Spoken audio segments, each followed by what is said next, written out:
If you were bummed that Jonah Hill isn't the Riddler, don't worry, we got a new one. On top of that, we've got more quotes from Martin Scorsese, this time about director's cuts, and yes, a new trailer for another Stephen King adaptation, The Outsider.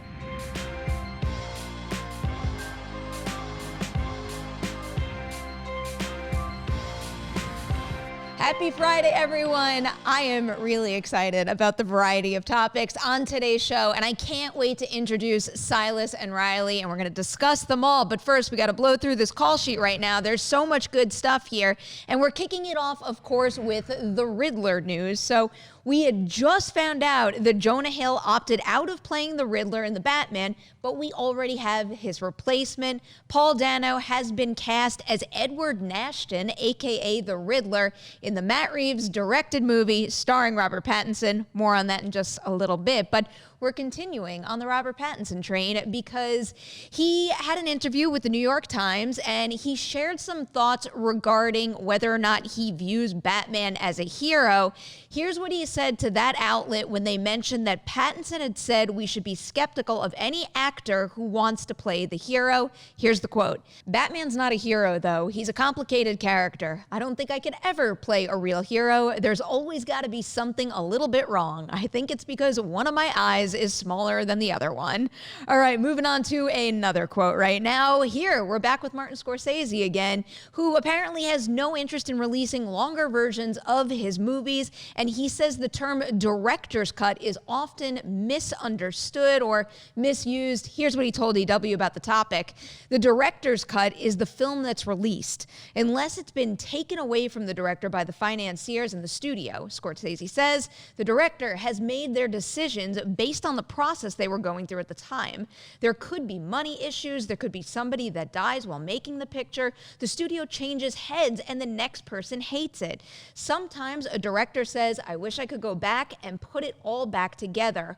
All these things happen, but I do think once the die is cast, you have to go with it and say, that's the movie I made under those circumstances. Now we're moving on to a Warner Brothers box office story. So Joker is doing quite well right now, but the studio does have to maybe be a little worried about how hard The Goldfinch is bombing at the box office across the board. At the point of this recording, the movie sits at just north of $5 million domestically, and then at the foreign box office, it's got something like $4 million, which puts it just north of $9 million. Yeah, that's a big bummer after a month of release. We're going to discuss that more in a bit. On the right side, though, I'm so excited about this last item on the call sheet because it's a new trailer for a Stephen King adaptation, The Outsider. This one is going to be an HBO limited series. We're going to get to see it in January 2020, and it's got an incredible ensemble that is led by Ben Mendelsohn and also includes Cynthia Erivo and Jason Bateman, too. This is a great lineup, a book that I just finished reading, and I couldn't be more thrilled to talk about this trailer. And just in case you didn't watch the trailer, you can go to collider.com after the show and check it out for yourself. But I made you guys watch. I was so excited to have you guys watch it. What did you think about it? Are you excited? Are you kidding me? I'm excited for any Stephen King adaptation, especially for this limited series on HBO. Look at that cast. I'm sorry, Jason Bateman and Ben Mendelsohn, you signed me up immediately. The plot, whatever the heck is going on in this, because I know you're reading the book, Perri, and I can't wait. I think I have an hour. I think I have an hour, maybe even less left in my audiobook. We have a long history now of sharing Stephen King books, Dr. Sleep, all the things that we get excited for. This is I'm currently going through a rewatch of season 1 of True Detective. So if HBO, if there's any indication that they're going to do something as special as this, pair it with a Stephen King novel. This looks fantastic. I can't wait. Are you into it, Silas? I am. You know what? I am kind of a Stephen King novice. I've seen a lot of Stephen King movies. I haven't really read Stephen King. That really surprises me. Let's cancel movie talk real quick and let's turn it around, and it's all about Stephen King books. Sorry. Go. But I feel like it would suit your taste in storytelling. It does. So it's well. like Stephen King is like, it's sort of like anime. Like it's like, I think it's really cool, and I'm glad that there are people that are super into it. And a lot of what I've seen I really like, but I'm not an expert myself. Right. Okay. I'll get there one day. Yeah. But what I think is really cool is just watching the trailer. I didn't realize there was a Stephen King adaptation at first. And putting his name there does something really cool in a kind of meta way where all of a sudden it might be a supernatural solution.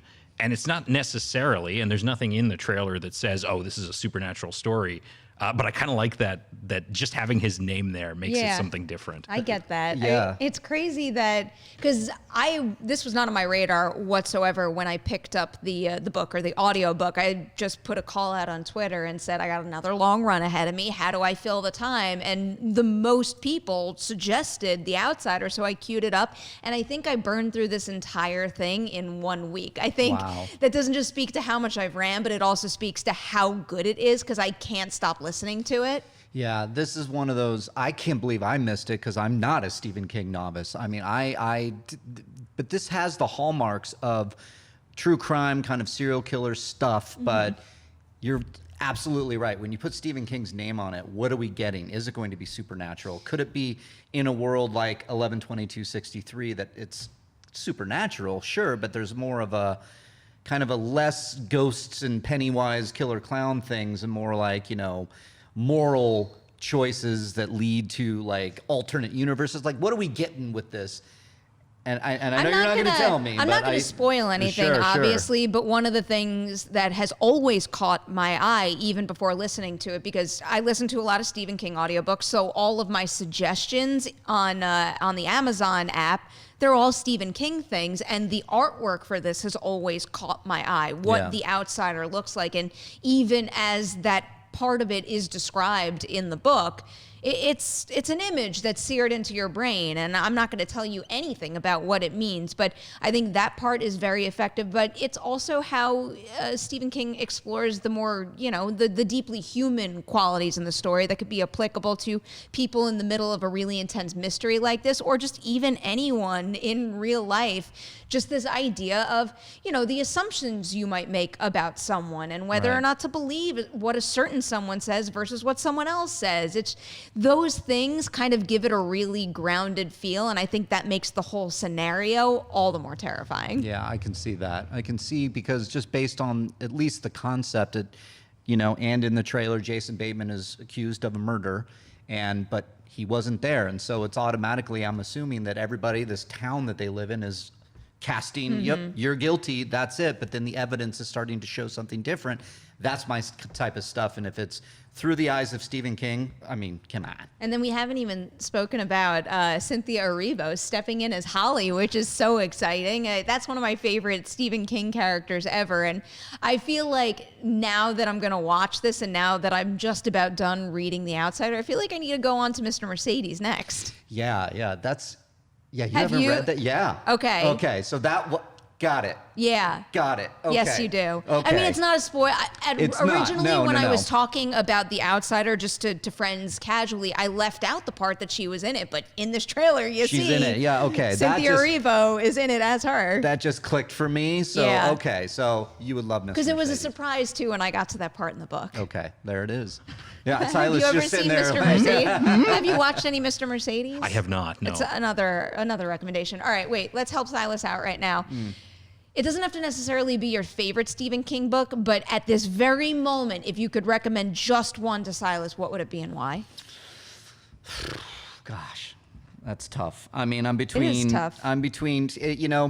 When you suggest a book by Stephen King, like It, for instance, which is what I'm leaning towards, that is a thick book that has a lot of crazy ideas going for it. If you've seen the two movies, obviously, It Chapter 1 and Chapter 2, you know that there's some weirdness going in.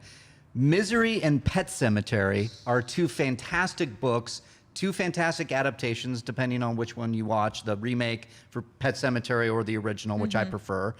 Misery, the Rob Reiner film, fantastic. But they're shorter books, so you can get an idea of it. 11/22/63. I know, it's so good. That's a thick one as well. Dark Half, that's another good. Dark oh my Half God! is great I'm gonna go for classic Stephen King and a good read that's not too daunting. Pet Sematary. All right, a solid suggestion right there. Let me ask this: so, what is a book you would recommend? Assume I've seen every movie adaptation. Okay. A book that is a real surprise, that is a pure book surprise. Pure book surprise, not adapted, or Something it's like that, where be you completely untouched. What about where something completely untouched? Well, I never watched the 11/22/63 miniseries, so that was a little untouched for me. Yeah, I couldn't get through it because it didn't live up to the book. I think 11/22/63 might be my favorite Stephen King book because of everything that he does. Yeah, go. The Perri. Institute, his latest book. Oh, really? Yeah, it's Okay, great. I haven't It's read great. it. That's what I listened to right before The Outsider. Like, super engaging. It's got a touch of Stand By Me to it, some supernatural elements to it. I like how Stephen King writes detectives and cop characters, and that's an element of it. Highly recommend that one. Originally, I was thinking to tell you to go and read Dr. Sleep, just because it's right around the corner. It's a phenomenal book. Then I started going down the path, well, then you have to read The Shining first, but instead, because of what we were talking about before, and in this situation, I think if you've seen the adaptation, you could still get something new out of the book, and it's Cujo. Yeah. Cujo, I think, gives a little more, a little more life to Cujo. You don't necessarily fully sympathize with a rabid dog, but you understand that it wasn't his fault that he got there, and it's kind of sad when you read some of that from Cujo's perspective. So I'm going to recommend that. Okay. Cujo, all right. Pet Sematary. You got I might homework, Silas. I might go back to Shining because it is very different than the Stanley Kubrick film that everybody knows and loves. It is actually very, very different. So, and it's classic Stephen King. So you might want to go there. Then you're ready for Dr. Sleep. Yeah. Well, that's also a good example, too, of having seen a movie but still being able to get something new out of the book. So The Shining's a great example of that, The Shining, too. it might be my go-to right now. All right. Yeah. I changed my mind. There it I is. hope we didn't overwhelm you with your homework. No, Yeah. We got to move on to a very big topic right now. We're going to do like a giant Batman section right now. We're going to talk a little bit about Robert Pattinson's comments regarding whether or not he sees the character as a hero, but we're going to kick it off with this Riddler casting news. First off, before we even touch Paul Dano, let's talk a little bit about Jonah Hill. When you saw that headline the other day, what was the first thing that crossed your mind? Were you disappointed or moving on to the next? Yeah, I was definitely disappointed. But there was kind of mixed reports, and then yesterday I realized that there was this news that broke that he did walk away, that Seth Rogen was maybe being looked at as Penguin. Really? Did you hear that? I didn't hear that. Yeah. I'm going to Google that. Yeah, Boris Kidd over at THR, and maybe it's Justin Kroll as well. These are two of my go-to guys that know their stuff, and Jonah Hill as Riddler and or Penguin. We were going back and forth, like who would be, which character would he be good for? And then when I saw the report come out that Jonah Hill passed, they couldn't make the deal for Riddler, from what I'm assuming, and that Seth Rogen was maybe up for Penguin.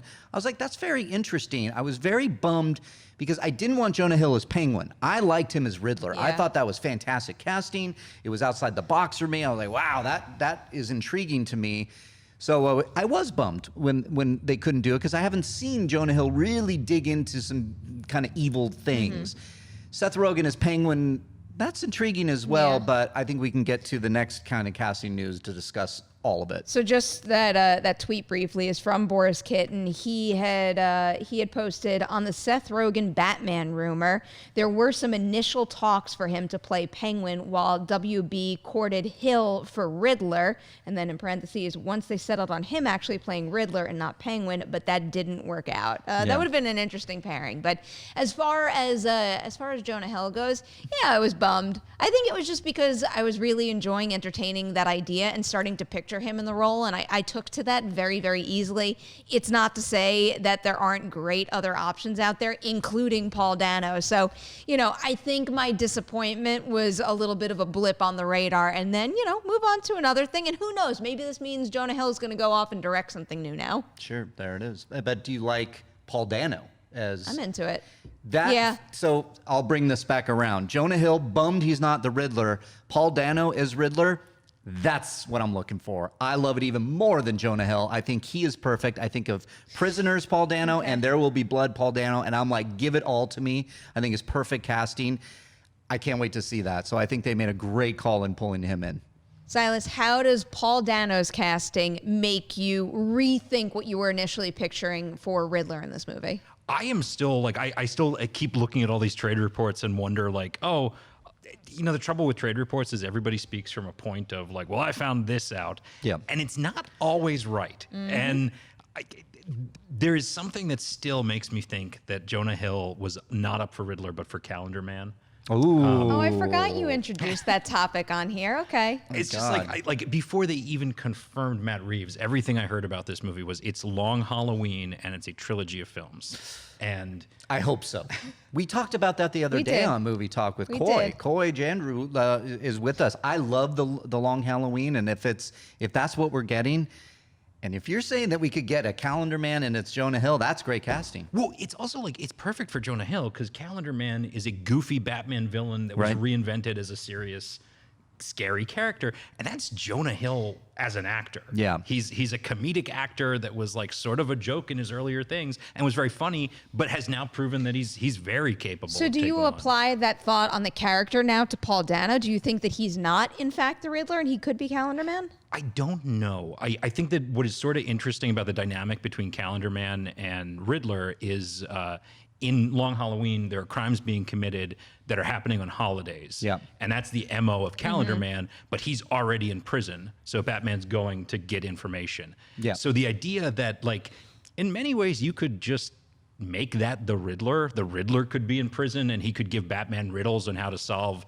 whatever ongoing crime is happening. There are ways to mix it around, but Oh man, so all right. Now my brain is going. If I do think Dano is going to be Riddler because all the reports are, everything's been centered around Riddler. It seems like he's going to be the main villain.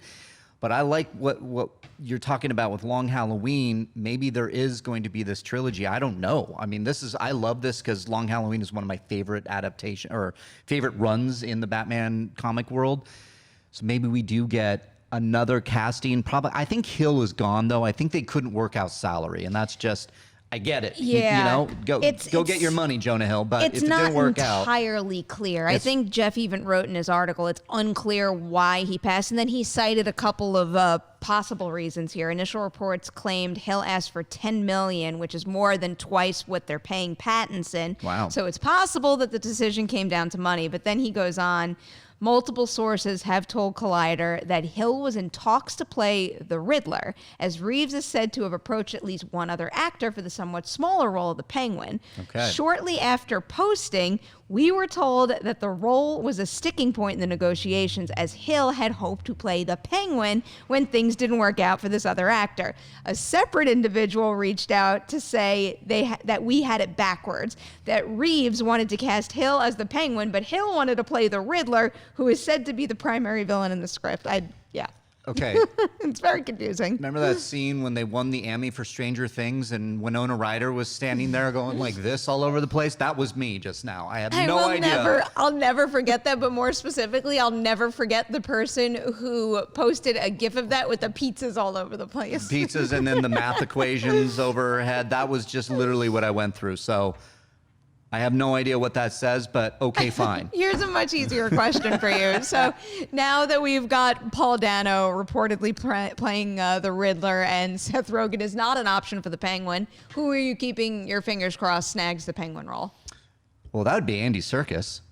Andy Serkis is, I think, would be a perfect Penguin. And if we are talking about, I keep going back to what you're saying about Long Halloween, if we're going to set up a trilogy, and it can be that one villain is the main villain, like Riddler, Paul Dano, and set up a smaller role, like, let's say Andy Serkis comes in, sets up Penguin, becomes the main villain of that second movie, and then the third movie, maybe it all comes back around to Calendar Man, and we get another actor that we haven't heard yet. But yeah, that's taking away my long-winded response. I think Andy Serkis would make a fantastic Penguin, and that's who I'm crossing my fingers for. I will agree with that. I like that choice. Does anybody else come to mind? I saw a suggestion on Twitter the other day that was Eddie Marsan. Oh. I like that. Eddie Marsan doesn't get enough love. Yeah. He's so It's not good bad. in everything I've seen him in. And I feel like he's just, like he's well known, but he's not as much of a household name as I think he deserves to be. Yeah, that's a good call. That's a good pick. I also, though, wouldn't mind somebody like totally out of left field. I think the Penguin is a character that can be reinvented very easily. The extreme of like, oh, he should look like a monster and he should look like a penguin, like the Danny DeVito version, or he's a mobster that calls himself the Penguin. Right. Okay. Which I think you check both of those boxes with Circus because you don't necessarily have to do motion capture, obviously, for Penguin. It could be more of that mob boss kind of thing, but then put a little bit of a hooked nose. Well, he can do a little of everything. I Yeah. mean, even, the Penguin also requires a degree of physicality be brought to the role, and I think his motion capture experience suggests that he's capable of that. Yeah, and I'm not even suggesting motion capture for this. I would love Andy Serkis, just the actor Andy Serkis. It's about time. We got more of that. It really is. I mean, him as Claw in Black Panther, you saw it. I mean, I thought he stole King Kong as the cook in the King Kong movie. There's a physicality about him that's just amazing, that we don't need that. But I would love to see him in great costume. What's the look of this world that Reeves is creating, which I'm sure it feels like it's going towards noir and, hovering in and focusing on and leaning in on the world's greatest detective angle.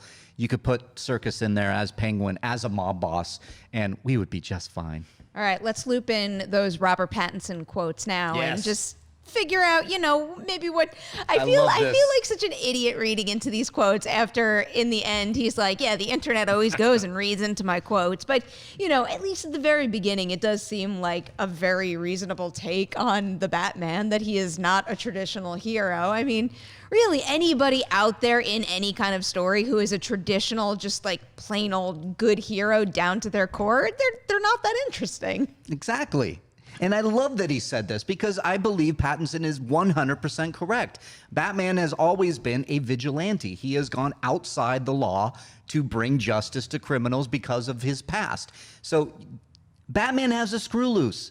Bruce Wayne has always had a little bit of trauma from losing his parents, and then that has affected him on the inside to go to great lengths to what am I trying to say? To avenge their death. So you have to have a little something off, and to Pattinson's credit, he doesn't want to take roles that are just very simple and straightforward and jump off the pages. Oh, I get this moral arc or this moral compass this character has. He wants something that challenges him. And Bruce Wayne is that character. He likes it. And so I couldn't agree more. I love that he said this.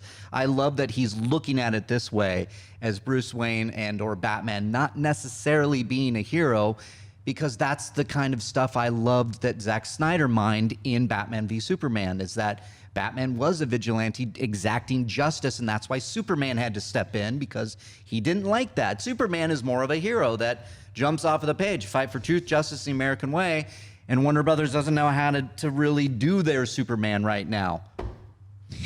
So it always comes back to I will always bring it back to Superman. You know me.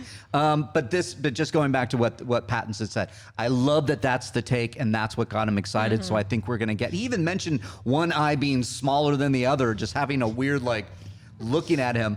Lean into it, man. That's what I love. I'll take it. I've never noticed that. I'm sure he's just messing around, but whatever. Yeah. Does his comment change how you potentially picture Matt Reeves as Batman, or do you kind of figure that this is what they were doing? Very much in line with how I picture Batman. Yeah. So I very much appreciate it. I'm a big Superman fan. Me too, man. And Batman is always he's kind of a whiny emo kid. Yeah, he lost his parents, but so did Superman and his entire planet, and then did not get raised in a place of extreme privilege, and didn't turn out to be this brooding asshole. Yeah, there it is. That's what Superman, Batman, they're yin and yang, man. That's what I love about the characters, and DC for me has always had a little bit more complex characters in the pages. And, we've seen the adaptations with the DCEU. So, some have hit, some haven't, depending on who you are. But I've always loved that about Superman and Batman. And that's why I would love to see this version. And I'm wondering and hoping Reeves does something special with this Batman movie that gets people excited. And Warner Brothers, where am I going with this? That's right, for Man of Steel 2. Thank you. I also always liked that the Batman is a human being who does not have superpowers. Yep. But more than anything, he wants to be inhuman and he wants to have superpowers. And Superman's exactly the opposite. He has these powers. He kind of just wants to be Clark Kent. Or at least my favorite version of Superman. I think in the movies, the Christopher Reeve Superman kind of hates Clark Kent. But my favorite version of Superman is the idea that, like, I think he has in the 90s comic, Clark Kent said at some point that his dream isn't getting along with the Justice League, it's writing the great American novel. That's cool. Well, we're probably going to have to wait a really long time, sadly, to know if we're getting Superman back on the big screen. We're going to have to wait kind of a long time to see how all this turns out, because The Batman hits theaters June 25th, 2021. Hopefully right around the corner, though, is a Penguin casting announcement, because I want to know who's going to be in that role. But you know what? While we wait, we're going to entertain you with even more Collider video content like this stuff. Check out this promo. Hey everyone, John Roca here, the host of Collider Mailbag. A new episode drops every Saturday and Sunday in your face and in your ears, answering the questions from you fans about the world of entertainment, film, and television. Me and great guests from our sphere do the best to answer your questions from Twitter, from Instagram, and of course, email as well, every Saturday and Sunday. What's up, Collider fans? Ryan Satin here from ProWrestlingSheet.com, where you can find the top stories throughout the week in the world of professional wrestling. If you're a wrestling fan like myself, then you'd be doing yourself a disservice by not checking out all the shows we do every week on YouTube.com/C/Wrestling Sheet. In particular, on Wednesdays, we've got a SmackDown recap show hosted by John Roca and myself, where we pick apart and talk about every little thing that happened on the Blue brand. So do yourself a favor and go subscribe at youtube.com/C/Wrestling Sheet. It is a special day on Movie Talk, because there's not just one panel segment left. We got two. But this is a little bit of a bummer of a story, because right now we're talking about how badly the Goldfinch flopped. So that opening weekend was not a good sign, but this was really disastrous for Warner Brothers. Did you think it had any chance of legging it out, making some money back at the international box office? Does this movie's position surprise you at this point?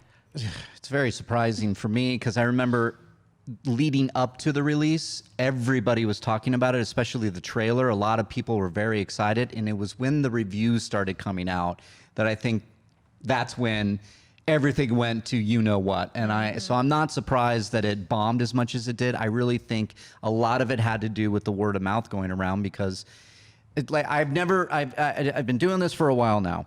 When I see a trailer, when I hear people talking about this movie a lot, going, this is my most anticipated, I can't wait to see this, and then word starts coming out that it's really bad, critics-wise and audience members, it's no surprise that it bombed.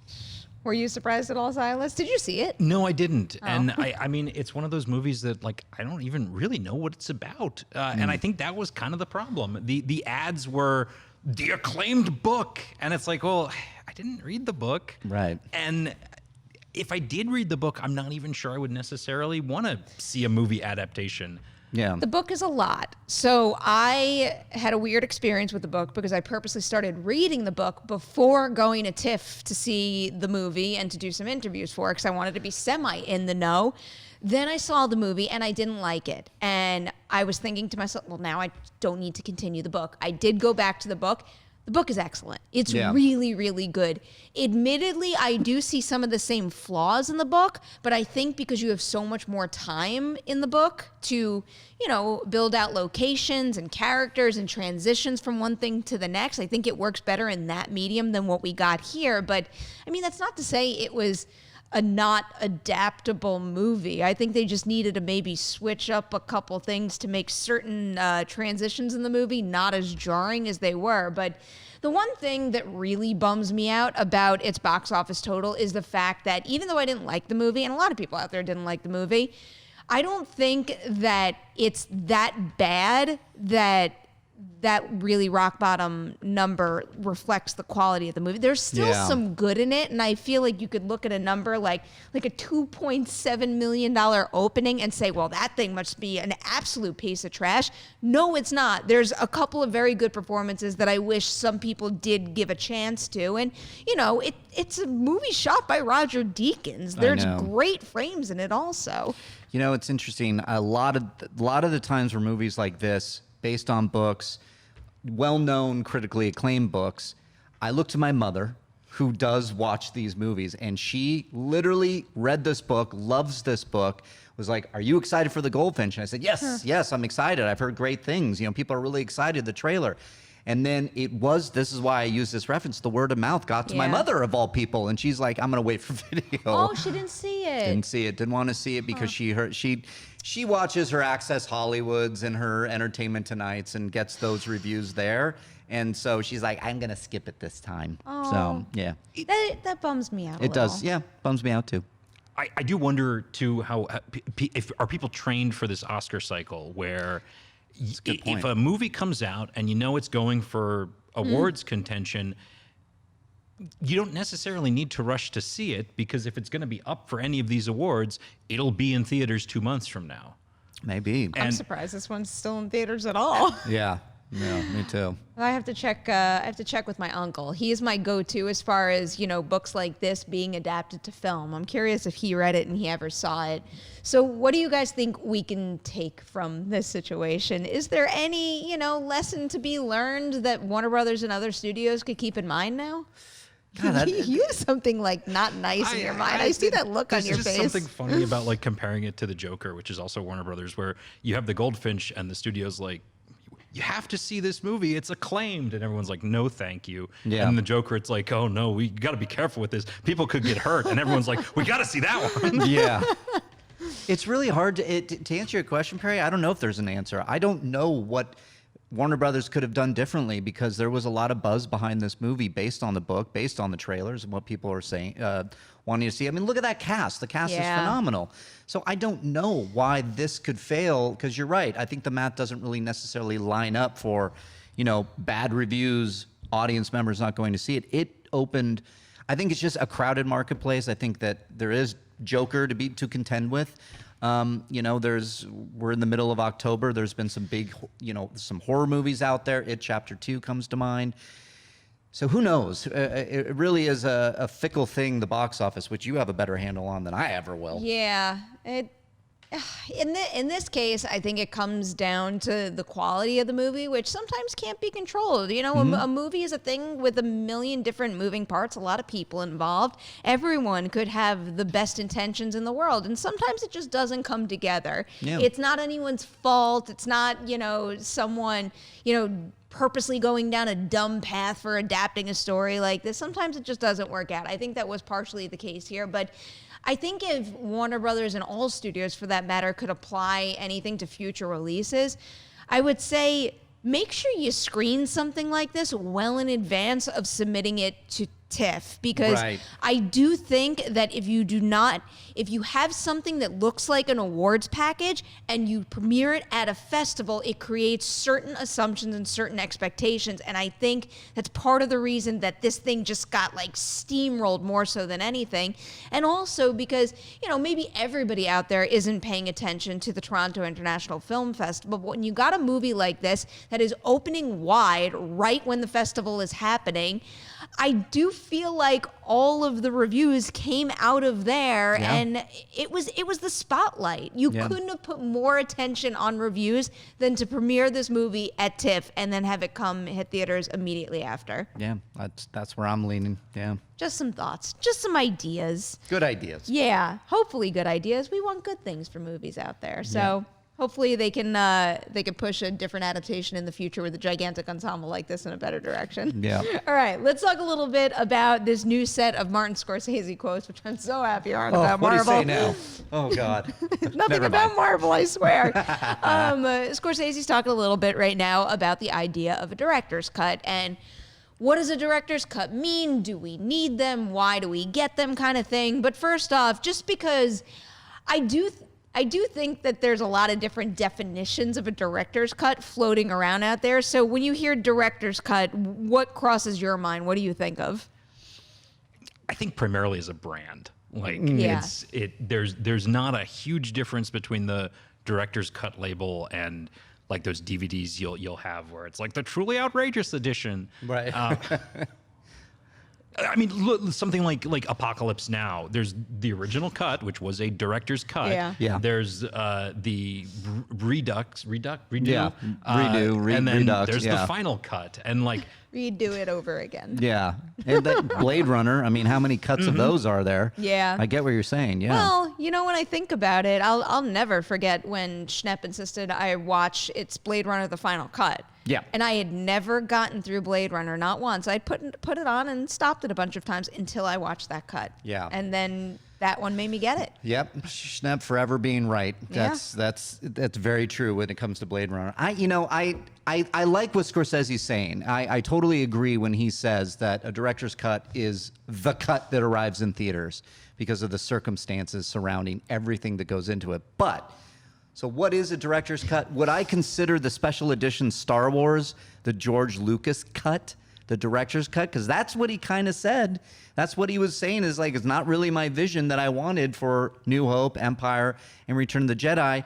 And I have problems with those. I think they take away from the original kind of flow of the movies and take me out of the movies. Like, what there was something like in Empire Strikes Back when he showed the Wampa more, that took away from that almost Jaws-like primal fear of, I don't know what the hell is coming for Luke right now, and he better get his lightsaber and get the hell out of there, because I can't see anything other than shadows and an arm, and then woo, he comes at it. Look at that. We have a director's cut for this. But then when he cuts to the Wampa, and the Wampa's like eating something, and it's obviously a man in a suit, I'm like, that's not scary anymore. So that's a long-winded thing. I think the director's cut is something like, I look at Zack Snyder's Watchmen. I think that he wanted to maybe do something a little bit more, and Warner Brothers stepped in and said, this is the cut we want. And then he had something that he wanted to do. So I can get him going back going, here's my version. I think it just changes. Does it really matter? If you want to see the director's cut, go see it. Yeah, I don't really think it matters either. I found it interesting in reading his quotes that it's almost like he sees both sides of this, where the director's cut, I like how he puts it at the very beginning, where it's almost like the director's cut, the thing that actually hits theaters, like that is the cut because it's a thing of circumstance. Again, a director is a very important element of a movie. He is the leader. He is steering the ship, or she, but there's so many other individuals around you, and there are so many different things happening, what's timely in the world, or, other things that are placed on a film, like, certain studio situations, financial challenges, things like that. And I think it says something to the effect of, once the die is cast, you have to go with it and say that that's the movie I made under those circumstances. So I very much respect that. But then he goes into the peck and paw thing, where it seems like they saw one cut and then MGM insisted on releasing a different cut, so they wanted to see that. I don't know.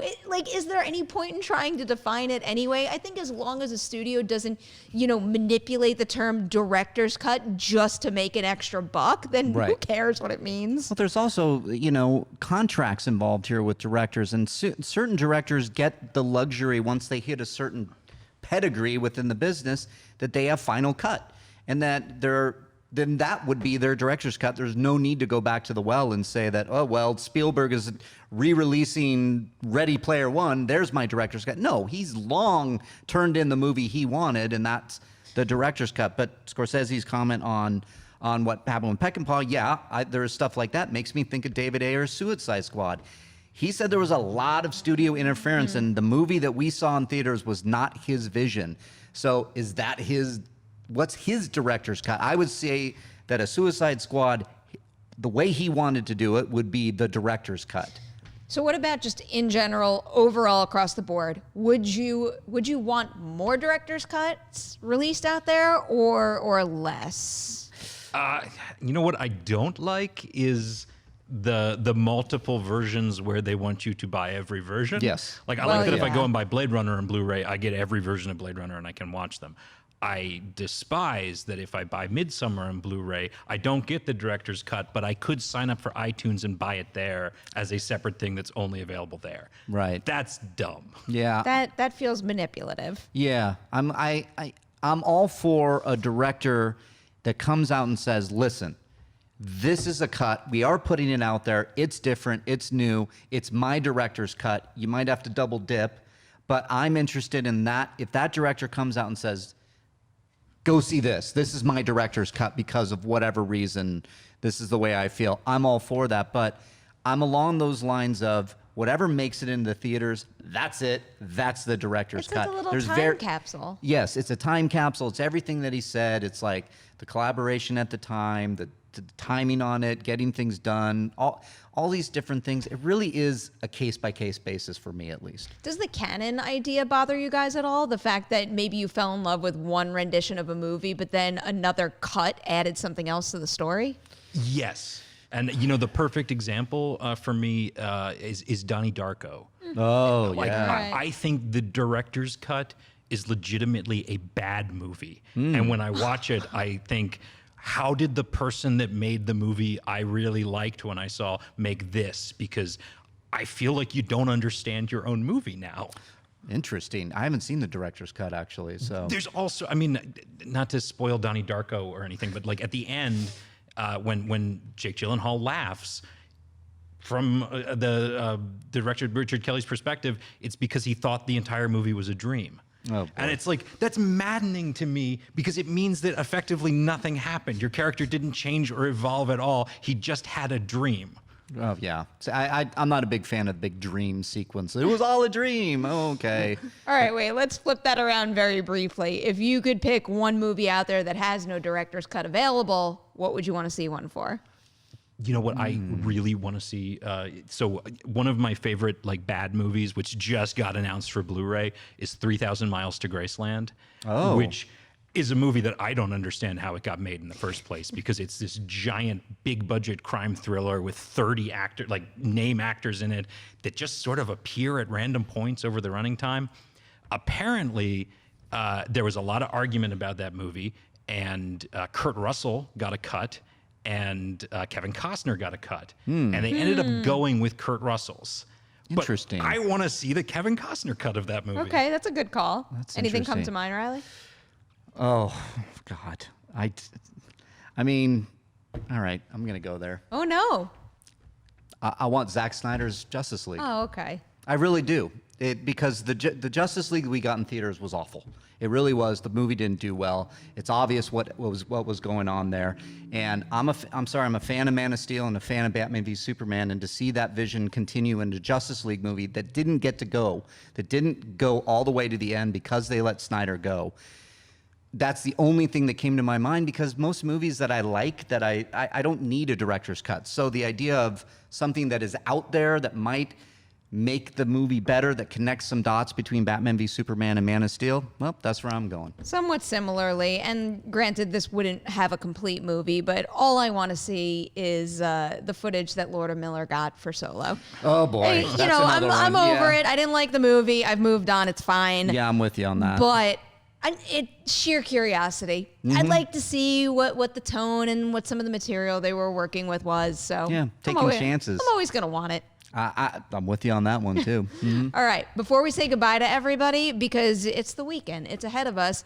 What do you guys have planned? Is there anything you're planning to watch, or have you watched anything recently that everybody out there could use to know about to maybe fill some time over the weekend? Oh yeah. Well, guess what just released on I video? know what you're doing right now, and I like it. Oh, and just in time for Halloween, Crawl. Go Yes. see Crawl. I finally saw it, and don't do what Reilly did, which is miss these movies in theaters. I blew it big time on this. I wish I was in a theater, because I was in my living room screaming with my fiance at every turn. It's a fantastic movie. My God. It is. It's a creature feature. Like I say, anytime a creature eats humans, I'm in. And this movie had tension, it had great acting, it had great shots, it had great music, it had great everything. So it's out there now. Watch it. I watched it just last night, and was really excited about it. And for plans for this weekend, horror movies and jack-o'-lantern carvings. So there. That's how it should be. Yeah, there it is. What you got for us, Silas? Very much the same. Horror movies, Criterion just had their 50% off sale this week, and I somehow justified it to myself by I'll only order horror movies. Yes. That makes it wise spending. Oh, I want to do that. I think I'm going to Florida to visit my Nana. She really wants to see Judy, but I don't know if we're going to have time. But I was thinking about bringing Crawl to show. She would love it. Are you serious? I was just going to say, there's no hurricanes coming to Florida this weekend, right? I know. Yeah, good Lord. If you do that, please record her reaction. Oh, we I would did. love that. We actually, when I went to visit her the last 2 times, one time we reviewed Shape of Water together. And then the other time we reviewed 8th Grade. So maybe Crawl should be the 3rd in that series. Yes, absolutely yes. I want to know what she thinks of Crawl. That's all right. She can hang with Crawl. Oh, let me see if I can make this happen. No promises, but I can promise you, Movie Talk will be back Monday morning, 9 a.m. Pacific. I hope you join us. Silas, Reilly, thank you so much for spending your Friday with me. My pleasure. Cody in the booth, thank you so much for your help. To all of you guys out there, please do not leave this episode of Movie Talk without liking and sharing it. I hope you all have a wonderful weekend, and I will see you bright and early Monday morning.